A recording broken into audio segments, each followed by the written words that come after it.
planétaire. Ce sont des gens qui se défendent. C'est trop facile de dire qu'ils nous agressent. Ça voudrait dire que tout commence le 11 septembre et que Ben Laden est un méchant qui, pour le plaisir, est venu agresser les Américains sur leur sol. Ben Laden décide de ce genre de choses parce qu'il estime que le comportement de l'Occident à l'endroit des pays musulmans est un comportement qui n'est pas défendable. Ben Laden a raison. Nous avons, nous les Occidentaux, la France, bombardé l'Afghanistan, bombardé la Libye, bombardé l'Irak, bombardé le Mali, détruit des gens, détruit des civilisations, détruit des cultures, fait des victimes innocentes. Je ne parle pas de la Palestine, où il y aurait aussi beaucoup à dire.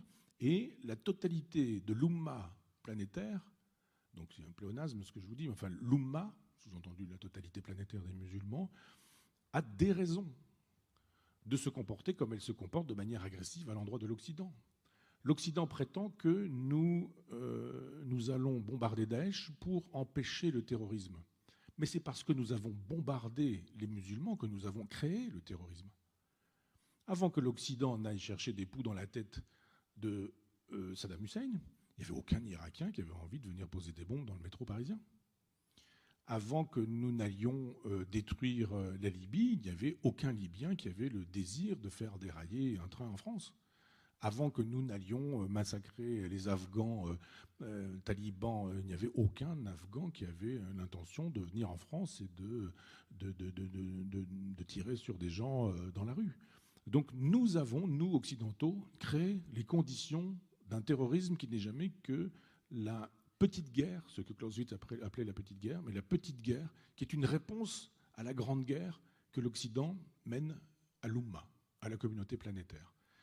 C'est-à-dire effectivement qu'il y a dans le Coran matière à vivre une vie simple, frugale, sobre, à fabriquer une religion de paix, de tolérance et d'amour.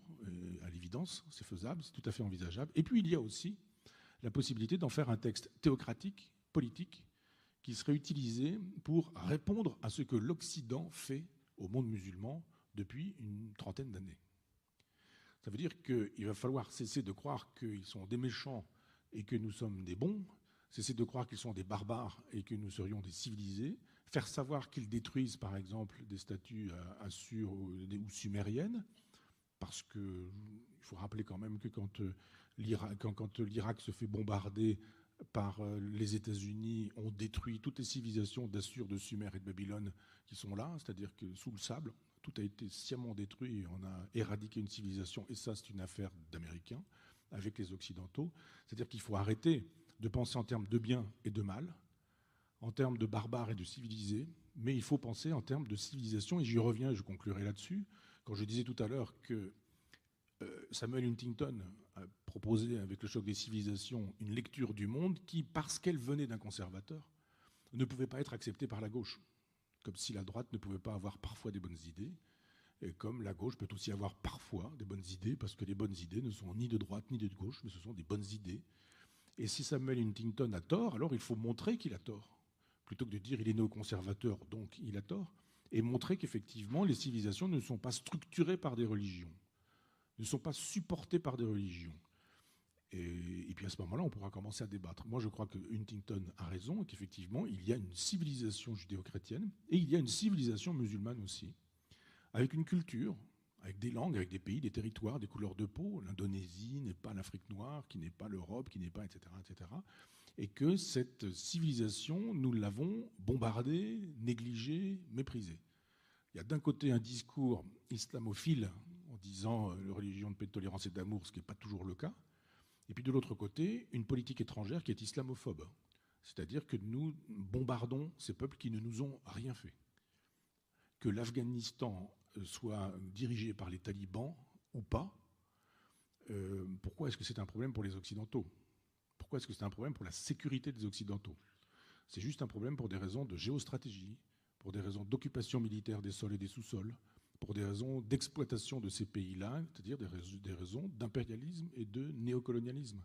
C'est exactement la même chose avec d'autres pays, et on sait bien que là où il y a du pétrole, il y a des conflits. Là où il y a des minerais intéressants pour l'Occident, il y a des conflits. La France n'est pas par hasard au Mali. Pourquoi la France ne bombarde pas la Corée, où les droits de l'homme sont probablement plus durement malmenés que dans les territoires pachtuns? Pourquoi est-ce qu'on ne bombarde pas d'autres endroits, la Chine par exemple, où les droits de l'homme ne sont pas spécialement respectés non plus? Donc les droits de l'homme sont une couverture pour un impérialisme occidental qui se trouve infligé à des musulmans qui, eux, n'ont rien demandé. Juste vivre leur vie en paix là où ils étaient, dans les villages pachtuns, dans les tribus libyennes, et qu'on n'aille pas les chercher, qu'on leur laisse vivre leur vie. Et ils sont aujourd'hui dans la réponse du guérillero à l'endroit de ceux qui disposent des armes les plus puissantes du monde. Les États-Unis ont des avions furtifs, mais ça ne sert à rien. Le jour où vous avez quelqu'un qui a décidé de poser une bombe quelque part dans un métro, ça ne sert à rien d'avoir des sous-marins invisibles, ça ne sert à rien d'avoir 200, 300, 4000, j'en sais rien, têtes nucléaires, ça ne sert à rien.